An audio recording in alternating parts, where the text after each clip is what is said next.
গাজায় এখন শুধু জীবিতদের বাঁচার যুদ্ধ নয়, মৃত প্রিয়জনকে একটু সম্মানের সাথে বিদায় জানানোর যুদ্ধ তীব্র হয়ে উঠেছে। ইসরায়েলি বাহিনীর ক্রমাগত হামলা ও অবরোধে অবরুদ্ধ এই ভূখণ্ডে এখন দেখা দিয়েছে মৃতদেহ দাফন করার জায়গার মারাত্মক সংকট। 20 বছর বয়সী ওমরের গল্পটাই ধরা যাক। গাজা সিটির ইয়েলো লাইনের কাছে ইসরায়েলি গুলিতে নিহত হন তার 40 বছর বয়সী বাবা মোহাম্মদ। বাবাকে শেষ বিদায় জানাতে গিয়ে ওমর দেখেন জাইতুন কবরস্থানে ইঞ্চি পরিমাণ জায়গাও আর খালি নেই। গাজার আকাশচুম্বী মূল্যের কারণে নতুন একটা কবর কেনা ওমরের পরিবারের পক্ষে অসম্ভব ছিল। বাধ্য হয়ে ওমরের বাবার দেহ দাফন করতে হয় তার দাদার পুরনো কবরের উপরই। গাজায় শুধু ওমরের পরিবার নয়, হাজার হাজার মানুষ আজ এই একই বাস্তবতার মুখোমুখি।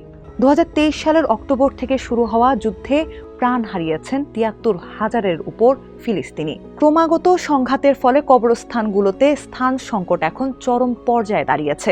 গাজার ওয়াকফ ও ধর্ম বিষয়ক মন্ত্রণালয়ের তথ্য মতে গাজার 40টিরও বেশি কবরস্থান সরাসরি ইসরায়েলি হামলায় ধ্বংস হয়েছে, আর বাকি থাকা কবরস্থানগুলোর বেশিরভাগই ধারণ ক্ষমতার শেষ সীমায়।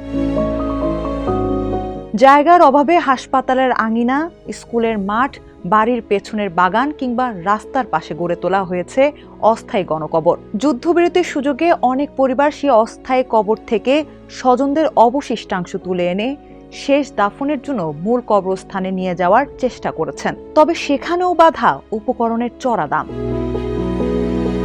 বর্তমানে সিমেন্ট, ইট ও কবর ফলকের সংকটে একটি দাফনের খরচ বেড়ে দাঁড়িয়েছে 700 থেকে 1000 শেকেলে, যা বাংলাদেশি টাকায় প্রায় 28 থেকে 40,000 টাকা। উপার্জনের পথ বন্ধ থাকা সাধারণ মানুষের জন্য এই খরচ বহন করা অসম্ভব।